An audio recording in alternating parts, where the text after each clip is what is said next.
The gate had rusted shut so long ago that nobody in Millbrook Hollow could remember the last time it opened. Vines had climbed through the chain link like they were trying to hide something. Behind it, 80 acres of what used to be a working farm sat swallowed by blackberry bramble and volunteer pine, the old farmhouse roof caving in at one corner like a tired shoulder. Maren Ellison stood at that gate on a cold March morning with a set of keys she'd bought for $11,000 less than the county's own back tax estimate, and she had absolutely no idea what she was looking at. Nobody else had wanted the place. Not the cattle operations 2 roads over, not the hobby farmers, not even the timber buyers who usually circled abandoned acreage like vultures. The land had a reputation. People in town called it the dry place, though nobody could quite explain why, since a creek ran along its eastern edge and old maps showed a spring house near the ridge. Whatever the reason, 3 owners in 40 years had tried to farm it and failed, and the 4th had simply walked away, letting the back taxes pile up until the county finally took the property and put it up for sale. So why did a 39-year-old former civil engineer with no farming experience and a modest severance check just sign her name to 80 acres nobody else would touch? What had she seen in the county auction listing that everyone else scrolled past? And what was buried under all that bramble that would, 12 months later, bring people from 3 counties over just to see it for themselves? That question is the whole reason you're here. Stay with me, because the answer isn't what you'd expect, and it took Maren almost the entire year to understand it herself. Before we go further, if stories about people who refuse to give up on things everyone else has written off mean anything to you, hit subscribe now. Give this one a like if you believe forgotten land can still hold a second chance, and tell me in the comments where in the world you're watching from tonight. Maren had spent 11 years inspecting bridges and culverts for a state transportation department, a job that paid well and slowly hollowed her out. She used to joke that she knew more about the structural integrity of drainage systems than most engineers twice her age, and it was true, but somewhere around year 9, the joke stopped being funny. Her father had grown up on a small dairy operation 2 states away, sold off when Maren was a teenager, and she still remembered the smell of cut hay in a way that felt more real than anything in her office cubicle. When her father passed and left her a small inheritance, she didn't spend a year deliberating. She spent 3 months looking at listings, and then she found Millbrook Hollow's forgotten 80 acres, sitting unsold at auction for the 2nd year running. The farmhouse had a collapsed porch. The old barn leaned at an angle that made her engineer's brain wince. Fencing lay in tangled coils in the weeds, and someone's abandoned harvester sat rusting in a field, so overgrown with sumac that the machine looked like it was being slowly eaten. Access was bad, a single gravel lane, half washed out, and half the fields hadn't been worked in over a decade. At the little diner in town, a retired equipment dealer named Hollis Grady told her flatly that the place would swallow every dollar she had before it gave a single dollar back. A younger farmer, Dana Petrov, was kinder about it but no less doubtful. She said the soil on that hillside had a reputation for going bone dry in July no matter how much rain fell in spring, which was strange, because everyone assumed hillside land held water worse, not the reverse. Only one person seemed to withhold judgment, an older woman named Ruth Okafor, who ran the local seed library out of the community center, and simply said, "Every piece of land keeps at least one secret. Question is, whether you're patient enough to let it show you." Maren didn't have a clear answer for why she bought it. Not one she could say out loud in the diner, anyway. What she had was a feeling, the kind an engineer distrusts and a daughter can't ignore, that the failures on this land weren't really about the land. 3 previous owners had tried to farm it exactly the way everyone farmed the flatter properties nearby. Same crops, same irrigation habits, same equipment. None of them, as far as she could find in the county records, had ever really stopped to ask why the hillside behaved the way it did. She wanted to actually understand the ground before she tried to force anything out of it. It wasn't a business plan. It was closer to respect. Still, lying awake her first night in the half-collapsed farmhouse, listening to wind move through broken window frames, she asked herself the same question the whole town was already asking about her. What if they're right, and I've made an expensive, foolish mistake? The first months answered that question with a resounding, exhausting maybe. Her first attempt to till a lower field ended within 20 minutes when the second-hand tractor she'd bought threw a hydraulic line, spraying fluid across ground so compacted it looked more like a parking lot than a pasture. When she finally got equipment working and put in a modest planting of vegetables to sell at the farmer's market, a late frost she hadn't planned for wiped out a third of it in a single night. The fencing project meant to keep out deer took twice as long and cost nearly double her estimate, because the old fence posts crumbled the moment she touched them. And true to Dana's warning, the hillside field turned to dust by the first week of July, even though the lower pasture near the creek stayed reasonably green. On top of all that, the county's permitting office flagged her farm stand plans over a decades-old zoning discrepancy nobody had bothered to correct since the 1980s, which meant 2 more months of paperwork before she could legally sell so much as a bag of lettuce from her own gate. She sat in a beige government office in her one presentable jacket, listening to a clerk explain setback requirements, and thought about how none of her engineering training had prepared her for the particular exhaustion of bureaucratic limbo. Each failure taught her something, even when it didn't feel like it at the time. The tractor breakdown taught her the soil was compacted from decades of the same heavy equipment running the same paths. The frost loss taught her to actually track her own microclimate instead of trusting general forecasts for the county. The fencing disaster taught her that cheap, fast fixes on neglected infrastructure almost always cost more in the long run. And the permitting delay taught her, bluntly, that reviving a forgotten property meant untangling not just soil and fences, but decades of paperwork nobody had touched either. It was Dana Petrov, initially just offering advice out of politeness, who started showing up more often. She'd grown up farming 3 miles down the road and had little patience for Maren's engineering instinct to measure everything before acting. But she also couldn't deny that Maren's obsessive note-taking, soil moisture readings, temperature logs, sketches of drainage patterns, was turning up patterns Dana herself had never bothered to check. Their relationship shifted slowly, argument by argument, from stranger and skeptic to something closer to reluctant collaborators. By late summer, Maren had a working theory, one she couldn't yet prove. The hillside's dryness had nothing to do with poor rainfall or bad luck. It had to do with what was, or wasn't, happening underground. What she needed, she realized, wasn't more equipment or more inputs. It was a completely different relationship with the soil itself. She began composting aggressively, turning kitchen scraps, spoiled hay, and manure from a neighbor's cattle into thick, dark material she worked into her most damaged beds. Compost does more than feed plants. It rebuilds the spongy structure of soil, letting it hold water like a reservoir instead of shedding it like a tin roof. She stopped tilling the lower field entirely and instead planted a cover crop of clover and rye, whose roots would knit the compacted ground back together and pull nitrogen from the air into the earth for free.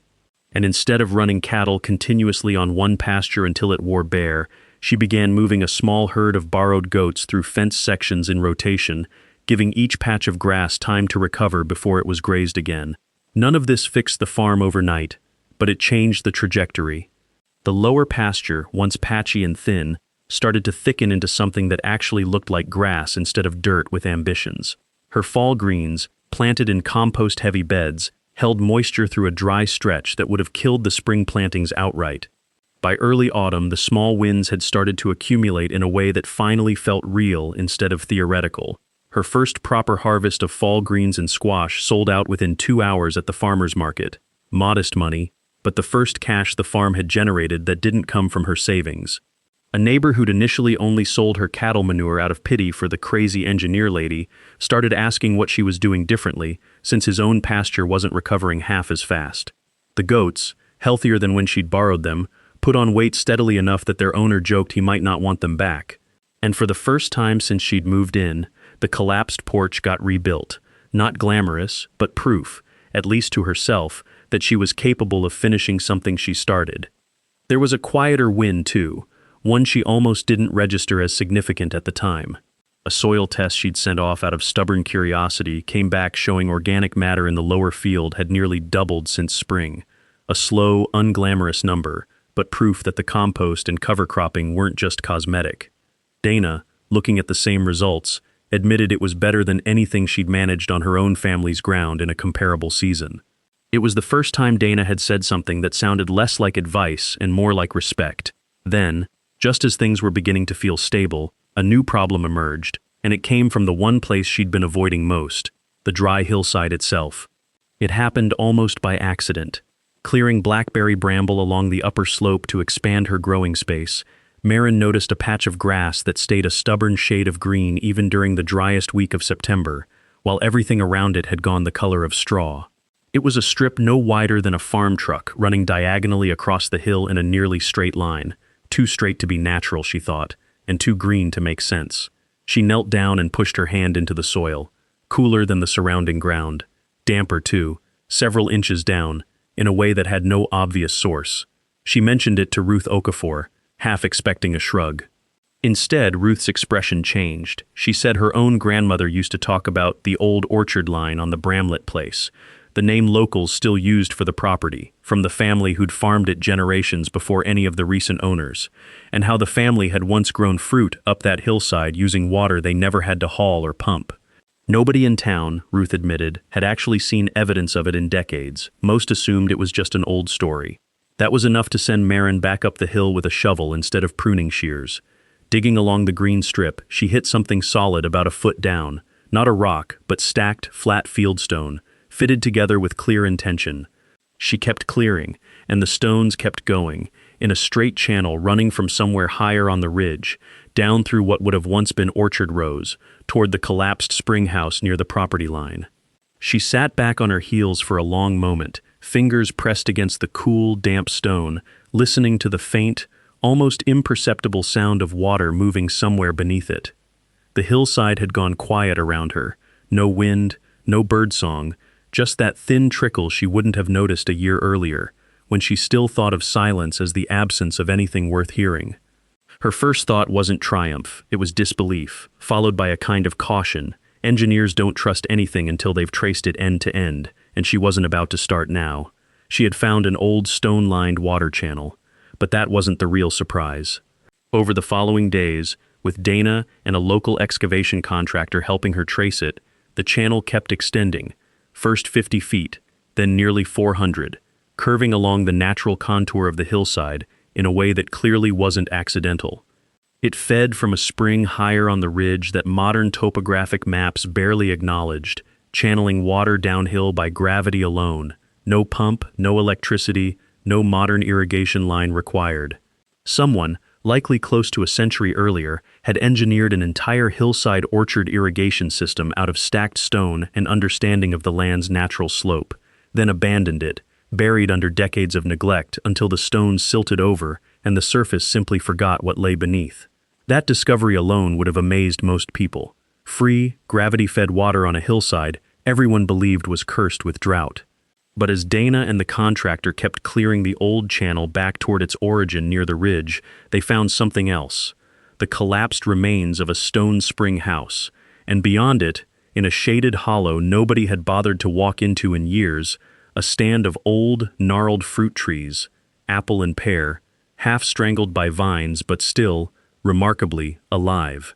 An extension agent Maren contacted took one look at the bark patterns and fruit remnants still clinging to a few branches, and grew visibly excited in a way that surprised even her. These weren't ordinary orchard trees. Several appeared to be heirloom varieties largely presumed lost from cultivation in that region, old rootstock known for tolerating exactly the kind of dry, thin hillside soil that had doomed every modern crop planted there. The dry, cursed reputation of the hillside wasn't really a curse at all. It was a hillside built for a completely different kind of farming than the one everyone kept forcing onto it, fed by a water source nobody had bothered to look for. The consequences rippled outward through nearly every part of the farm. With the stone channel cleared and repaired, Maren had reliable water on ground that had defeated 3 previous owners, without spending a cent on pumps or fuel. That meant she could finally plant the upper hillside instead of avoiding it, and she chose to lean into what was clearly already there, restoring the old orchard rather than fighting the slope with row crops it was never suited for. The rediscovered heirloom varieties turned out to have real value beyond nostalgia. A regional cidery reached out within weeks of the extension agent's report circulating, interested in propagating cuttings from trees believed extinct in commercial cultivation. A small nursery offered to graft and sell young trees from the old rootstock, since drought-tolerant heirloom stock was in demand from other growers dealing with unpredictable rainfall. Neither deal made Maren rich. The cidery's first order was modest, a trial batch to see how the fruit performed once pressed. and the nursery's grafting arrangement paid out slowly, tree by tree, over more than one season. But both gave her something the farm had never had before: outside demand for what made this hillside different, instead of outside doubt about what made it difficult. Suddenly, the very features that had made the farm a decades-long failure, a dry slope, forgotten infrastructure, isolation, had become exactly what made it valuable and unusual. The improved lower pasture and orchard water also meant Maren could finally keep livestock of her own instead of borrowing goats, further building the soil and closing the loop between compost, grazing, and planting that she'd started that first difficult summer. Her income still modest, diversified in ways that made the whole operation steadier: produce, orchard cuttings, and eventually a small seasonal cider partnership. Word travels fast in a small town, and it travels fastest around something nobody can quite explain. At first it was just neighbors slowing their trucks along the gravel road to look up at the hillside, now dotted with cleared orchard rows instead of bramble. Then local farmers started stopping by directly, asking about the stone channel, curious whether their own overlooked corners might hide something similar. The extension agent gave a short presentation at the county fair about the rediscovered rootstock, and Maren's name came up more than once. Hollis Grady, the equipment dealer who'd once told her flatly that the farm would swallow every dollar she had, showed up unannounced one afternoon that autumn. He didn't apologize outright, that wasn't really his way, but he walked the orchard rows slowly, asked a dozen practical questions about the stone channel's grade and flow, and admitted, almost reluctantly, that he hadn't expected the dry place to ever look like this again. Before he left, he mentioned, almost as an aside, that he had an old stretch of unused ground behind his own equipment lot he'd never thought twice about, and asked, half joking, half not, whether she thought it was worth a second look. Dana, who'd started as a skeptical advisor and become something closer to a genuine partner, needed no convincing at all by that point. She'd been there for most of it, and had already started using some of Maren's compost methods on her own family's land with results she hadn't expected. By the time the county fair rolled around, the extension agent's short talk on the rediscovered rootstock drew a crowd well beyond the usual handful of enthusiasts, filling most of the folding chairs in the demonstration tent. People who had never met Maren came up afterward with questions about their own overlooked corners of land: a swampy back pasture, an old dry creek bed, a stand of half-wild trees nobody had gotten around to clearing. It wasn't that everyone suddenly believed their land held some equivalent secret. It was that, for the first time, forgotten and worthless had stopped meaning the same thing to a lot of people in that room. 1 year after Maren stood at that rusted gate with no clear plan beyond stubborn hope, the difference was impossible to miss. Where blackberry bramble had swallowed the lower fields, rotationally grazed pasture now held green through most of the season, on ground that a year earlier had been bare enough to raise dust with every footstep. Where the hillside had sat abandoned and mocked as cursed, roughly 2 of its driest acres had been cleared and replanted as a working orchard of rare, drought-hardy heirloom trees, feeding off a 400-foot stone channel that no longer needed a single drop of pumped or hauled water. The collapsed porch was rebuilt. A functioning, if modest, farm stand now operated most weekends, legally, permits finally in order. Her small herd, her compost systems, and her repaired stone irrigation channel worked together in a way that no single previous owner's approach ever had. None of it made her wealthy, but the farm that nobody wanted, the one every experienced voice in town had warned her away from, was generating steady income, genuine community interest, and, perhaps most tellingly, genuine respect. What changed most, though, wasn't really visible from the road. At the start, Maren had looked at 80 acres of neglect and seen a kind of quiet defiance, proof, if it worked, that she could still build something real after years of feeling hollowed out by a job that no longer meant anything to her. She hadn't been entirely sure the land agreed with her ambition. Some nights that first year, staring at a failed planting or a fence she'd have to redo, she'd genuinely wondered if everyone in town had simply seen something obvious that she'd missed. What she understood by the end of that year was smaller and steadier than any triumphant realization. The land hadn't been cursed, and it hadn't been waiting to reward her specifically. It had simply been asking for decades to be farmed as what it actually was instead of what everyone assumed it should be. Once she stopped forcing it and started listening to it, through soil tests, through slow observation, through one stubbornly green strip of grass in a dry September, it had shown her exactly what it could become. She thought back often to that first cold morning at the rusted gate, and how certain everyone else had been that she'd misjudged the place completely. In a way, they hadn't been wrong about the land itself. It really had defeated 3 farmers before her, using the methods those farmers knew. What they'd missed, and what she'd nearly missed too, was that failure on a piece of ground doesn't always mean the ground is broken. Sometimes it just means nobody has yet asked the right question of it. There's still a second, smaller spring line higher on the ridge that Maren hasn't fully traced yet, one the old stone channel seems to connect to but doesn't fully explain. Dana thinks it might feed a second forgotten planting area even further up the slope. Maren hasn't gone looking yet. Some discoveries she's learned are worth taking slowly. But she's already planning next spring's exploration, and half the town, it seems, is planning to come along and see what she finds.